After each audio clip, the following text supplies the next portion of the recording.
যুদ্ধ বিধ্বস্ত সিরিয়ায় ভাঙাচোরা বাড়ির নিচে লুকিয়েছিল এক ঐতিহাসিক বিস্ময়। ইদলিব প্রদেশে মিলল ১৫০০ বছর পুরানো বাইজেন্টাইন যুগের সমাধি। সিরিয়ার উত্তরাঞ্চলীয় প্রদেশটির মারাত আল নোমানে ধ্বংসস্তূপ সরানোর সময় হঠাৎই নজরে আসে পাথরে খোদাই করা এক প্রাচীন গম্বুজ। দ্রুত খবর যায় প্রত্নতত্ত্ব দপ্তরে। পরে প্রত্নতত্ত্ববিদরা জানান এটি বাইজেন্টাইন যুগের একটি সমাধি কমপ্লেক্স, যেখানে রয়েছে দুটি চেম্বারে ১২টি পাথরের কবর।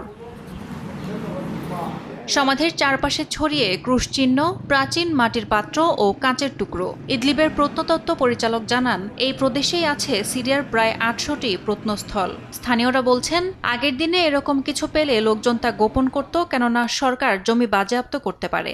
তবে এখন বেশিরভাগ মানুষ চায় প্রত্ন সম্পদের সংরক্ষণ। পর্যটনের জন্য এসব খুলে দেয়া হলে তা স্থানীয় অর্থনীতিকেও চাঙ্গা করতে পারে বলে মনে করেন তারা। আগে অনেক বিদেশি পর্যটক বেড়াতে আসতো শুধু ধ্বংসাবশেষ দেখতে। এখন এগুলো সংরক্ষণ করা হলে আবারও পর্যটকের সমাগম হবে, যা অর্থনীতিকে চাঙ্গা করবে। প্রত্নতাত্ত্বিকরা এখন জমে থাকা ধ্বংসাবশেষ সরিয়ে কঙ্কাল ও মাটির তৈজসপত্র উদ্ধার করছেন। যুদ্ধের ধ্বংসস্তূপে উঠে আসা বাইজেন্টাইন সমাধি শুধু ইতিহাস নয়, নতুন আশার আলো দেখাচ্ছে স্থানীয়দের। তাদের আশা, ইতিহাসের এই নিদর্শন হয়তো আবার বদলে দিতে পারে তাদের ভবিষ্যৎ। ইয়াসমিন অনন্যা, সময় সংবাদ।